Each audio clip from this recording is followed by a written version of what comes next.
Muy buenos días a todos. Bienvenidos a nuestro tiempo de servicio. Hoy, antes de la reflexión bíblica, quisiera hacer dos anuncios. En primer lugar, quiero dar gracias por el apoyo que estamos recibiendo con nuestra campaña para construcción 2x1. Les sigo animando a que podamos participar. Recuerden que nuestras donaciones en pesos se están multiplicando al doble por otro donante que nos está colaborando. Esto para las tareas que tenemos de pagar nuestros proveedores y también lo que estamos levantando para la puerta. Vamos avanzando, todavía nos queda un trecho, entonces les sigo animando y muchas gracias a todos los que han participado. También quiero mencionar que durante esta semana estaremos enviando la encuesta para mirar algunas de las opiniones, sentir, posibilidad de participación ante la expectativa de iniciar nuestros servicios en la sede física el próximo mes de noviembre. Espero que cada uno de ustedes pueda participar en esta encuesta que nos ayudará a tener la opinión de ustedes, algunos puntos que es importante determinar antes de iniciar estas acciones. Muy bien, vamos a iniciar con una breve oración. Señor nuestro, gracias por tu presencia entre nosotros, nuestra familia. Gracias por el obrar tuyo, por nuestras relaciones. Te rogamos que hoy nos ayudes a aprender, a crecer y que tu Santo Espíritu pues obre en nosotros para tener relaciones más sanas como tú quieres que las tengamos. Señor, bendice a cada familia. En tu nombre oramos. Amén. Estamos en nuestro tema. Nuestra relación es un tema complicado, pero no tiene que serlo si lo hacemos a la manera del Señor. En el día de hoy vamos a hablar del tema de la sanidad de relaciones tóxicas. Este es un tema bastante amplio, por lo tanto, hoy nos vamos a centrar en el tema de los controladores. Tal vez de las relaciones tóxicas, la más común que se presenta en las diferentes dinámicas familiares, empresariales, de estudio, controlando a los controladores. El Señor nos manda a amar a las personas, aún aquellas que son difíciles, que tenemos dificultades. Con respecto a nuestras relaciones con aquellas personas controladoras, tenemos en cuenta que estas personas generalmente a través de su control como que van drenando nuestra energía, nuestra vida, nuestra capacidad de reaccionar emocionalmente. ¿Cuántos de ustedes conocen a alguien que es increíblemente controlador? Generalmente son figuras de autoridad, que consciente o inconscientemente buscan que cada una de las personas que están a su alrededor hagan su voluntad o se comporten de la forma como ellos quieren. Son personas que tal vez no llegan a un nivel de abuso, algunos sí, pero son personas necesitadas, inseguras, tienen sus propias heridas. Ellos, como dije, esperan que hagamos siempre su voluntad. Desde el punto de vista emocional, estas personas controladoras parecen como una especie de agujero negro.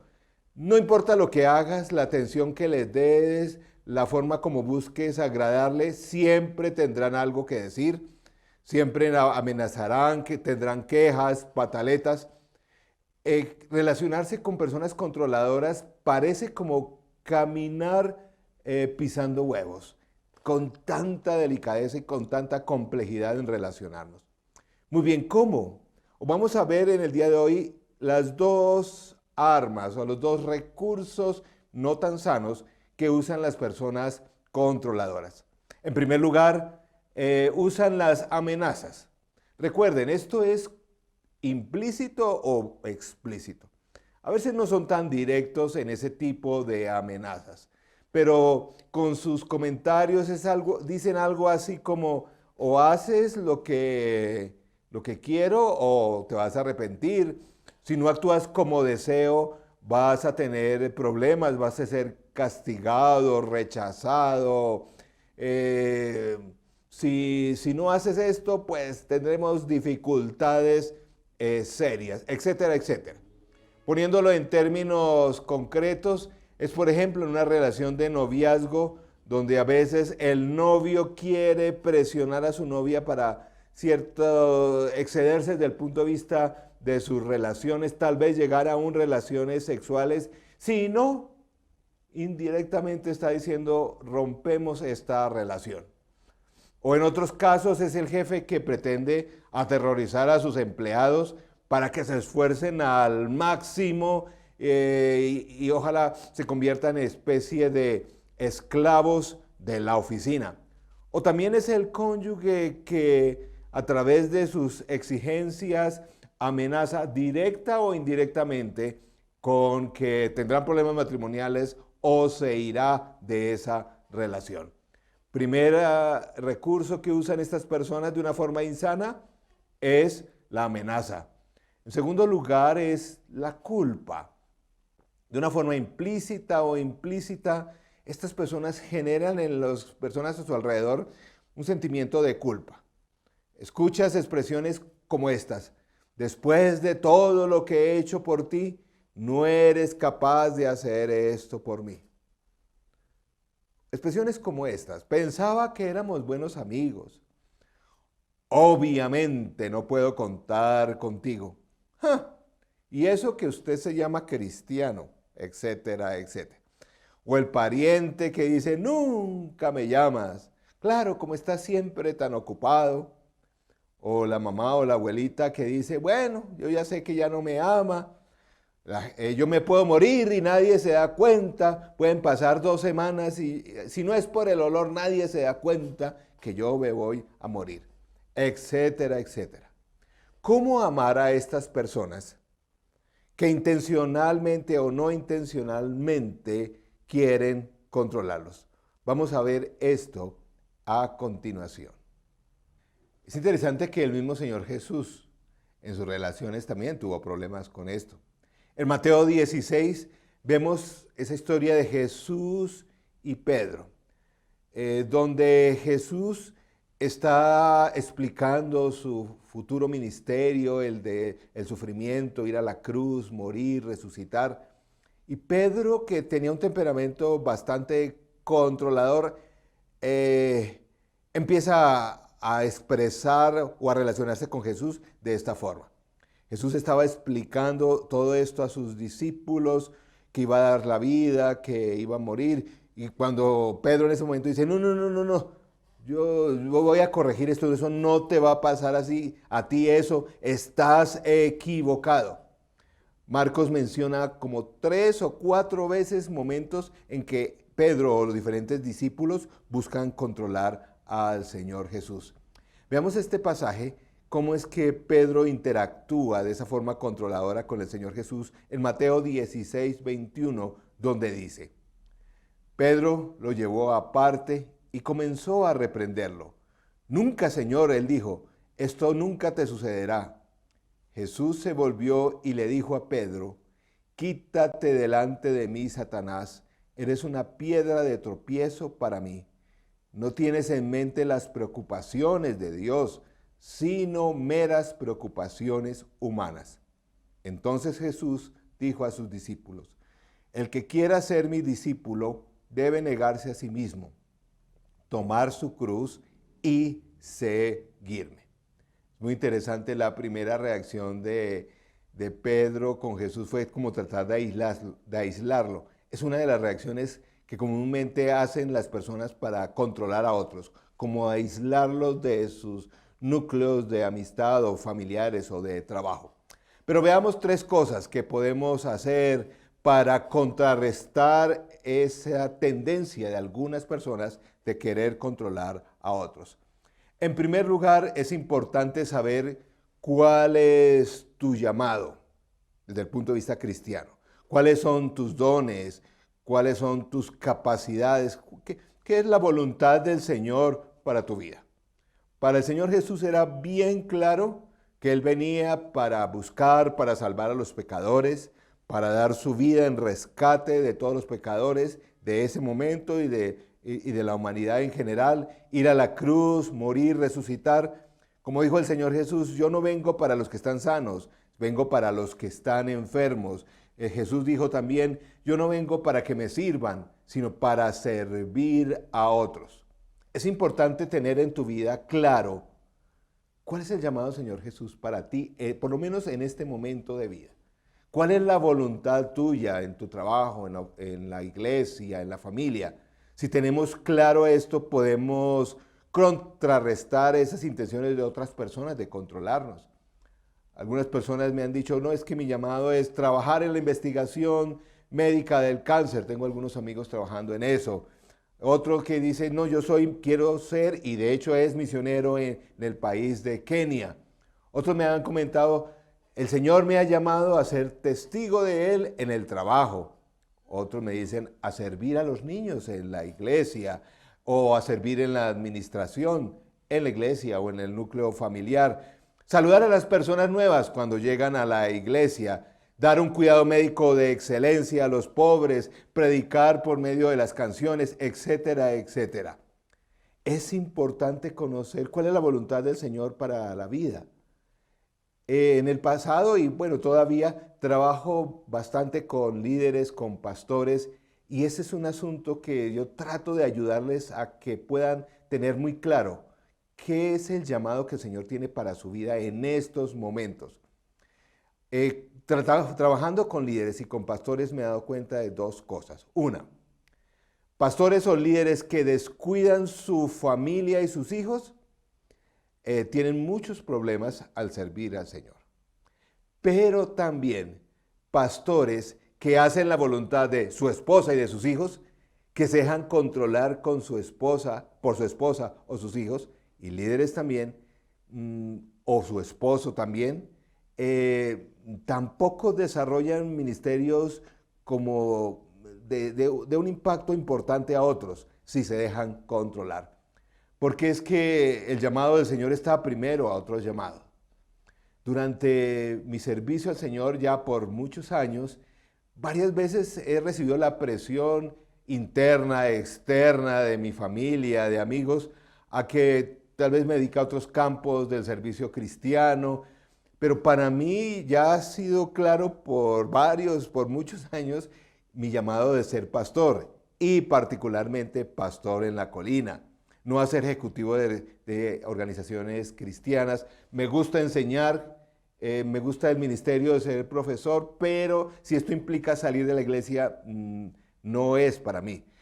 Tengo claro que no soy psicólogo, que mi ministerio no es orar por las personas que están en problemas espirituales, demoníacos, etcétera, etcétera, sino más bien es esa persona que da visión a la iglesia, que predica, que enseña, etcétera. Tengo claro cuál es mi llamado y me ayuda mucho durante las diferentes presiones que las diferentes etapas en la vida me presentan. En general es importante saber cuál es la voluntad del Señor. Porque a veces, por lo menos a mí me pasa como pastor, a veces como que trato es de querer agradar a la gente. Y me gusta servir, atender las necesidades, pero ya hace varios años aprendí a diferenciar. Una cosa es atender a las personas en su necesidad y otra cosa es hacer su voluntad o buscar de alguna forma agradarles. Porque me di cuenta que agradar a las personas es también una forma de idolatría. Y sé que muchos cristianos tienen ese problema de querer agradar a todas las personas a su alrededor y eso es imposible. Primero debo tener claro a quién sirvo, hacer la voluntad del Señor. Y la persona que generalmente tiene problemas con querer controlar a otros, pues no está pensando o no tiene, como en este caso del apóstol Pedro, no tiene el conocimiento necesario para saber cuál es la voluntad de Dios para mi vida. En primer lugar, esto es clave para no dejarnos manipular por otros. En segundo lugar, sepamos o aprendamos a detectar cuando alguien está tratando de controlarnos. Esto es como que uno ya siente cuáles son algunas expresiones. Lo que hizo Pedro delante del Señor Jesús, trató de controlarlo. No, no, no, Señor, nunca va a pasar esto. Quiero mencionar algo con respecto a las personas controladoras, como en este caso del apóstol Pedro, que tenía bastantes características de esto. Es que estos no son necesariamente personas malas. No podemos decir que Pedro es pues lo peor, el peor cristiano que ha vivido, que si odiaba a Jesús, que si planeaba distraer a Jesús del plan de salvación. No, no. Simplemente ese era su temperamento. No conocía la voluntad del Señor completa para la vida del Señor Jesús. Y también tenía sus propios intereses. No necesariamente eran en la misma dirección de los intereses de Jesús. Recuerden, Pedro fue el único que dio la respuesta correcta cuando el Señor Jesús preguntó, ¿quién dice la gente que soy yo? Y luego le preguntó a los discípulos, ¿quién creen ustedes que soy yo? Y él claramente dijo, tú eres el Cristo, el Hijo de Dios. Como el Señor Jesús le dijo, esto te lo reveló el Señor, porque de otra forma no lo harías. Por lo tanto, Pedro no entendía el plan de Dios, pero claramente el Señor se dio cuenta de ese momento que Pedro quería desviarle y trataba de controlar ese momento su ministerio. En este momento trata de pensar, es bueno reflexionar durante la semana, qué personas a mi alrededor, no necesariamente con maldad o con malas intenciones, están queriendo controlar. ¿Cómo es ese comportamiento de las personas a mi alrededor? Y el Espíritu Santo también nos va a ayudar a discernir esto. Pero también creo que es, en tercer lugar, importante, como hizo el Señor Jesús, saber trazar un límite, trazar esa línea en la arena. Como el Señor Jesús dice en el verso 23, Jesús se volvió y le dijo a Pedro, quítate delante de mí, Satanás. Eres una piedra de tropiezo para mí. No tienes en mente las preocupaciones de Dios, sino meras preocupaciones humanas. Aquí quiero aclarar dos cosas. En primer lugar, esto no nos da autorización cuando nuestra abuelita quiere controlar nuestra vida o nuestra mamá quiere controlar nuestra vida y decirnos qué hacer, de decirle, apártate de mí, Satanás. Esa no es la autorización. Y también recordemos que lo que el Señor Jesús está haciendo énfasis es que las personas quieren controlar a otros cuando están preocupadas o pensando en lo que piensan las personas en general, el mundo en general, no la perspectiva de Dios. Generalmente el intento de las personas a nuestro alrededor, aún en la iglesia, es cuando ellos y nosotros también pretendemos imponer la perspectiva del mundo, no la perspectiva humana, no la perspectiva del Señor. Imagínese que el Señor haya cedido en ese momento ante las presiones del apóstol Pedro, por lo menos temporalmente. Pues creo que los discípulos no hubieran tenido tan claro cuál es la voluntad del Señor para su vida.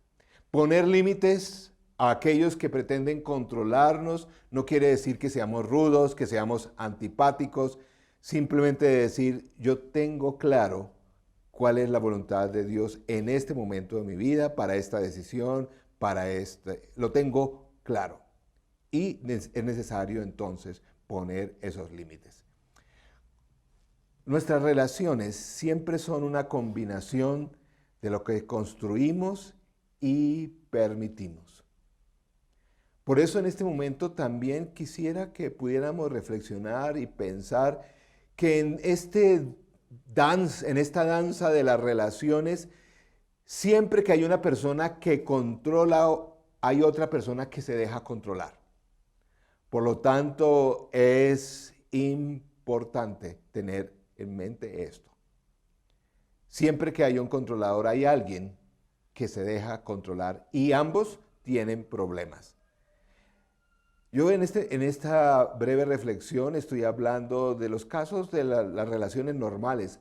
Hay algunos casos francamente patológicos y peligrosos de dinámicas familiares que ya necesitan una ayuda psicológica o una ayuda legal o, en fin, otro tipo de ayudas cuando la presión o el abuso por parte de otras personas es francamente patológico. Pero a veces solamente necesitamos decirle a aquellos a nuestro alrededor, te amo, gracias por tu preocupación, pero no dejaré que me amenaces por esta decisión que voy a tomar o que me culpes por esta cosa. O en un determinado momento, por ejemplo, a los hijos, yo te amo, pero no voy a sacarte de ese apuro, no voy a pagar tus cuentas, etcétera, etcétera. En este momento quisiera, para terminar, que reflexionáramos en lo siguiente. Todo esto que hemos hablado de las personas que controlan y cómo identificarlo y cómo esto es un problema común que se presenta frecuentemente en nuestra vida, debemos recordar que muchas veces somos tú y yo las personas quien queremos controlar. Somos los controladores. Muchos luchamos con eso, ¿cierto, queridos amigos? Muchos en este momento, tal vez en este momento, nosotros no tanto debemos pensar quién nos está controlando, sino nosotros qué comportamiento controlador tenemos. Hay personas que tienen un carácter más dominante, lindos siervos del Señor que dicen, Dios te ama y yo tengo un plan maravilloso para tu vida. El problema es que ni tú ni yo somos buenos en cumplir el papel de Dios en las otras personas. No somos buenos para ocupar el lugar de Dios en las personas a nuestro alrededor. ¿Te has dado cuenta o ya has sacado la conclusión de que es imposible que cambies a tu cónyuge? ¿Te has dado cuenta que es imposible controlar el futuro de tus hijos? ¿Te has dado cuenta que es imposible obligar a alguien a superar, por ejemplo, una adicción o un hábito que le está dañando? Solo Dios puede hacer eso. Por eso es que el mismo Señor Jesús, enseñando a los discípulos en este momento donde Pedro trató de controlar, le dijo a los demás discípulos, verso 24, entonces Jesús dijo a sus discípulos, el que quiera ser mi discípulo debe negarse a sí mismo, tomar su cruz y seguirme. Cuando sigues a Jesús, quiero dejar este pensamiento final. Cuando sigues a Jesús, ya no tienes el control de tu vida y no debes tener el control de la vida de otras personas.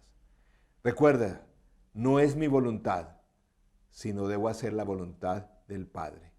No soy yo que controla mi vida, es Jesús el que empieza a controlar y a dirigir mi vida. Recuerden, cuando sigues a Jesús, ya no tienes el control de tu vida, Él lo tiene. Cuando sigues a Jesús, ya no debes intentar controlar la vida de otros, sino buscar y orar y ser ejemplo para que el Señor Jesús haga eso en la vida de los demás. Permítame orar para terminar en este tiempo y que el Señor nos ayude, sobre todo a cada uno de nosotros, en esas actitudes controladoras que desarrollamos en nuestra familia, en nuestro ambiente de trabajo, en nuestro ambiente de estudio y también en la iglesia. Oremos. Señor Jesús, gracias por el amor, por la dirección, por todos los planes que tú tienes para cada uno de nosotros. Señor, gracias que tú valoras tanto nuestras vidas, que eres el Dios que controla el universo, pero nos permites por gracia que nosotros administremos, manejemos nuestra vida. Tú no nos controlas para obligarnos a amarte. Tú no nos controlas para obligarnos a obedecerte. Tú nos invitas, tú nos animas, tú nos muestras tu voluntad. Gracias por valorar nuestro libre albedrío. Señor, gracias por ser por no ser el Dios que controla nuestras vidas de una forma en que nosotros no tengamos injerencia. Pero Señor, gracias porque nos invitas a obedecerte y es el mejor camino para hacerlo. Señor, perdónanos por las tantas veces que queremos controlar las vidas de otros. Señor, perdónanos, nosotros no podemos jugar el papel que solo tú puedes jugar en la vida de ellos. Nosotros no podemos imponer la voluntad tuya, la voluntad nuestra sobre la voluntad tuya a otros. Señor, perdónanos cuando tantas veces queremos jugar el papel de Dios en las vidas de aquellos a nuestro alrededor, con buenas intenciones, tal vez porque vemos su sufrimiento, sus equivocaciones. Pero Señor, solo tú puedes hacer esos cambios. Señor, danos la libertad de poder confiar en ti, en que tú guiarás nuestra vida y te entregamos esas áreas de nuestra vida que seguimos insistiendo en controlarla. Queremos entregarla en este momento a ti, para que seas tú el que las dirijas y hagas tu perfecta voluntad. Y Señor, ayúdanos, que el Espíritu Santo nos muestre claramente los momentos en que pensamos controlar la vida de otras personas. Señor, gracias por librarnos de esto y permítenos tener relaciones sanas, donde buscamos en primer lugar no agradar a otros, sino agradarte a ti. En tu nombre oramos, dándote gracias. Amén y amén. Que el Señor les bendiga, que tengan un lindo día de domingo.